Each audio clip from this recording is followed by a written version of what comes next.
And especially if you're going before someone, that's bad. If you're following someone, that's bad. It's like, they hit it out of the ballpark. What do you do with that? Give you a story from my life. Just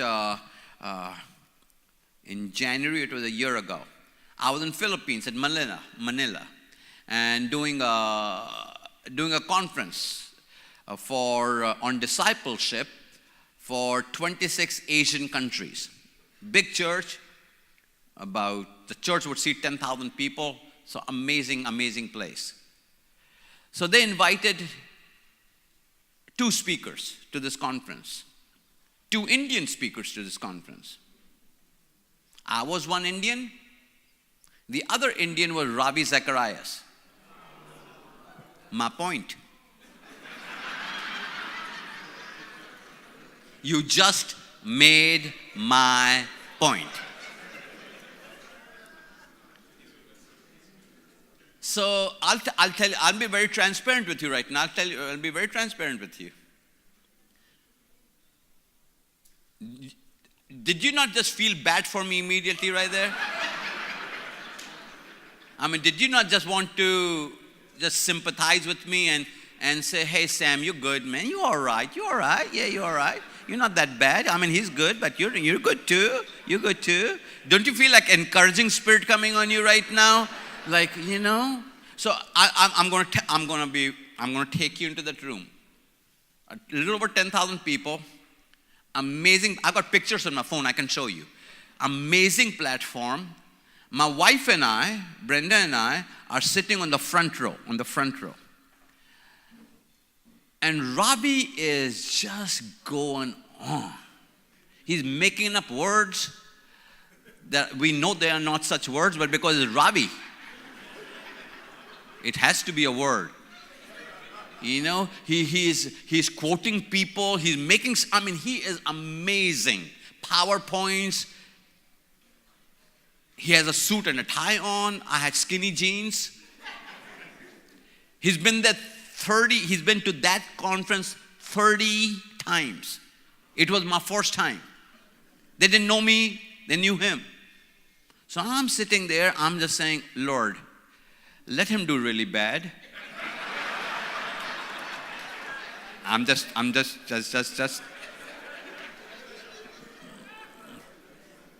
I know that was not right, but I'm being honest at least. I'm being honest about my badness. Lord, let him do really bad. And then my wife, she just taking notes. And then she says to me, Sam, he's really good.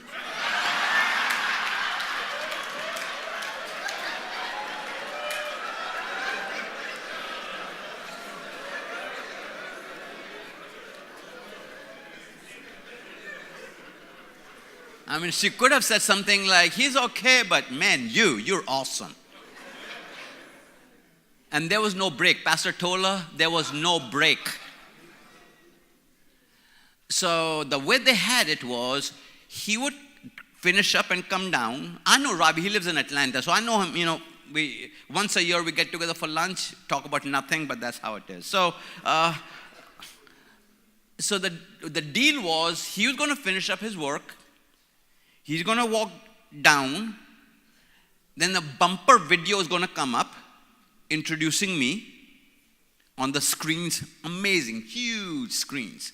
And then because the place is so large, they got screens hanging, down the road too. And so the bumper's video is going to come on. It was going to be a 45-second bumper introducing me. And I was to walk up from there, walk around in those, and be at the podium when it stopped. So I get up from there. He finishes his thing. He comes around like this, and he comes and sits down on the front row right there next to Brenda.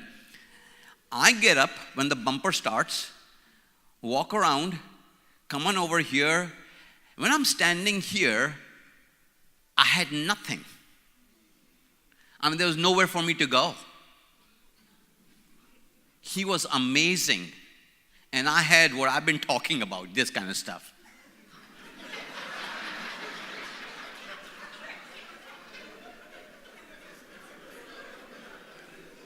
So can I tell you what I did for the next 10 minutes? For the next 10 minutes, I trashed Ravi. I made fun of him. I roasted him. I just said stuff about Ravi. Ravi, is that really a word? Everybody, is laughing and stuff. Then I say, you just make up stuff all the time. I'm Ravi Light. I had a whole roasting thing for him. And everybody is just, my first time, they've never heard me before. So this Indian, all he gets introduced is a bumper on the video. And I get up here and I'm trashing Ravi. Ravi's sitting right there. And as I am doing that, you remember I talked in the first session 1,000 words and 200 words. You remember that? And all that stuff. I'm saying to myself, Sam, you're stupid. Sam, go into teaching. Sam, just be yourself. Everything that we've always said to other people, right? I'm hearing myself say to myself, Sam, go into teaching. Do what you do. They know who you are. They watched you on YouTube. They've never seen you before, but they know who you are. And that's why they invited you to do your thing. Finally, the gear shifted. And I went and did my thing, what I do, my gig that I did for you for the first session and this session. Do you know, it was in that moment I realized the power of being you. It was in that moment. Now understand this. At that time, I was 64. Kind of old to be figuring that out, right? Now, I have taught other people, be you. I've taught other people, you were born an original, why do you want to die a copy? I get that. But when I was in the moment, it was crazy. So I did my thing. They had never heard anybody do what I do, the way I do it. So this January, this 2017, they invited me back, but not Ravi. I sent Ravi a text. Left you in the dirt.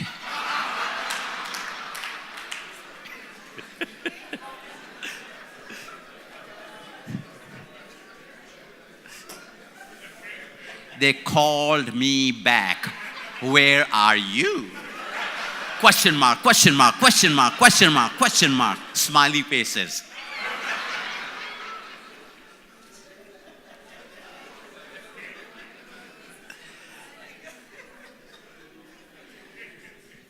Because in that community, in the Asian community, they don't do what I do. They basically teach and preach from the Bible. I chose not to use the Bible. But I'm still being biblical without quoting the Bible. It was in my old age that I understood what I'm telling you about. It is crazy, but who are you? I finally woke up to the fact, I'm Sam. This is who I am.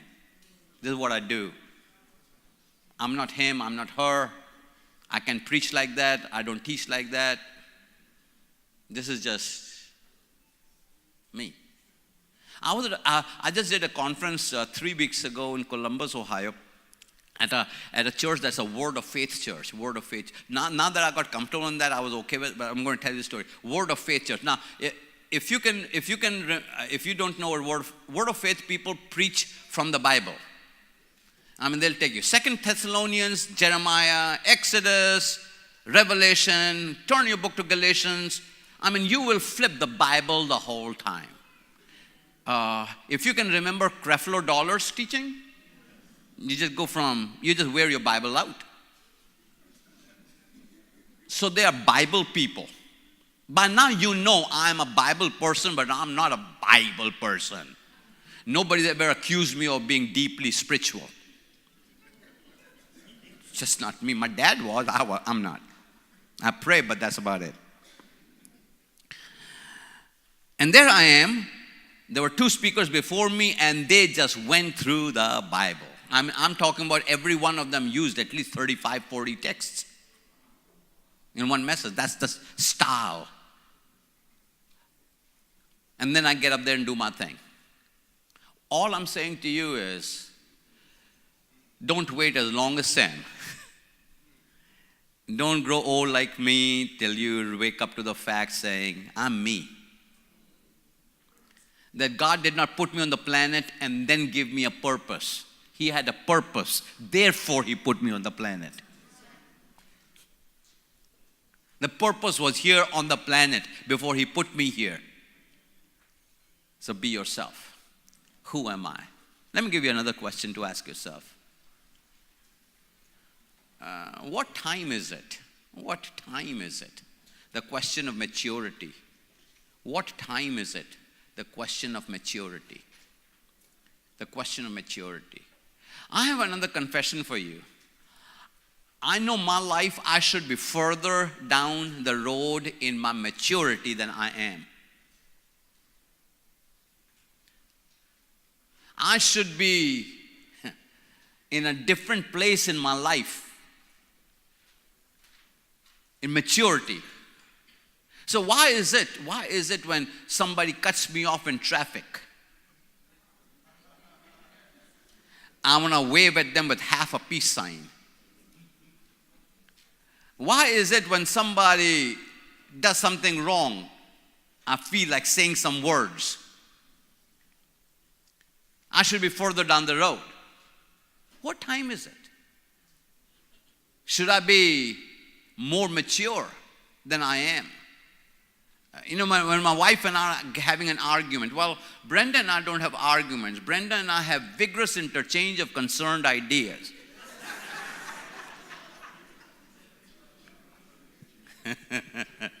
Yes. And so we're getting into it, and I'm talking about her mama, she's talking about my mama, and they're both dead. I ask myself, Sam, should you not be more mature than that? Do you ever ask yourself that question? Do you ever go off on something and then say, why? I should be further down the road. I know that about my life. I definitely should be further down the road. My question is, what time is it? What time is it? The question of maturity. I'm going to give you one last question. And then I'll receive your questions. And then after that, I have 3 things I want to say. This question that I'm about to give you, I consciously ask myself every day, at least 2 or 3 times a day. I've been doing that for about 25 years now. Every day, I ask myself the same question. I've been asking myself this question all these years. At least 2 or 3 times a day. And here's the question. I'm going to give it you 2 or 3 times. It's kind of longer than the other ones. Here's the question.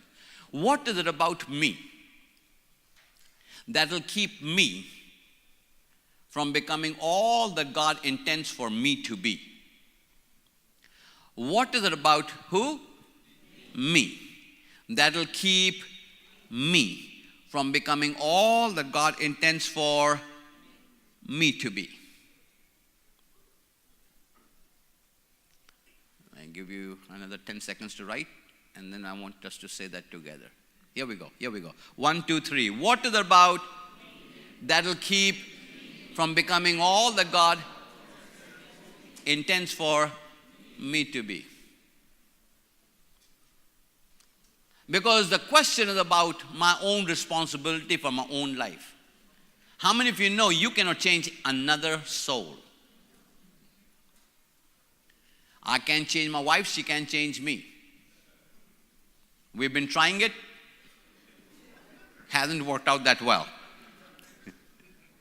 We just celebrated in April our 38th wedding anniversary, and somebody said to me, Somebody said, the first 38 years are the hardest.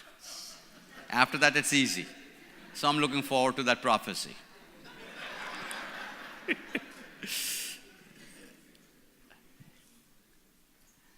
What about me? What is keeping me from becoming all that God intends for? So in church, now hear me, and because I want to talk to pastors here, and preachers and leaders in churches. In church, it is so easy to blame somebody else. But there's nothing you can do about another human being. You cannot make anybody do anything. You can force, you can put fear, but you can't really make anybody do anything. So the only person that I can do something about is me. But once I take personal responsibility for my life, then I'm not blaming you. It's me. And that personal responsibility, my dear friend, starts at the highest level, at the leadership level. I have been in organizations long enough to know that if the top leader is not taking full responsibility for his or her actions, it becomes the culture of the organization. Then trickles down into the organization, trickles down into the church, and everybody else feels like if they had done this, then this wouldn't have happened. And there's somebody else who's responsible for my life. At the end of the day, I'm responsible for my life. And that's what leaders do. They take personal responsibility. I have no one else to blame. My life is where it is because of God's gifts and God's graces. It's as simple as that. I cannot blame you. It is what about me that will keep me from becoming all that God intends for me to be. It's all about me. I think this will be a good time for me to stop and see if there's a question or two, and then I want to finish up with you.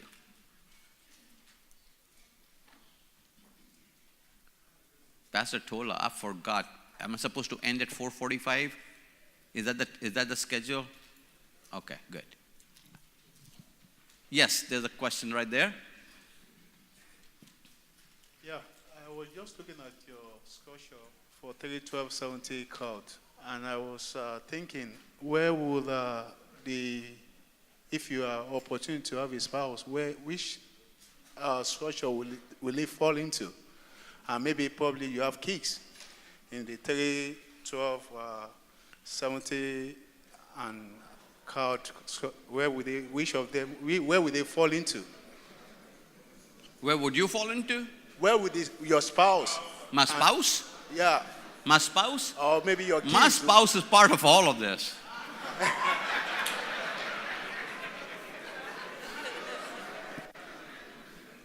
You know, when I married Brenda, this is what happened in life. When I married Brenda, in 1979, she would pray about something, and I would pray about something, and God would tell her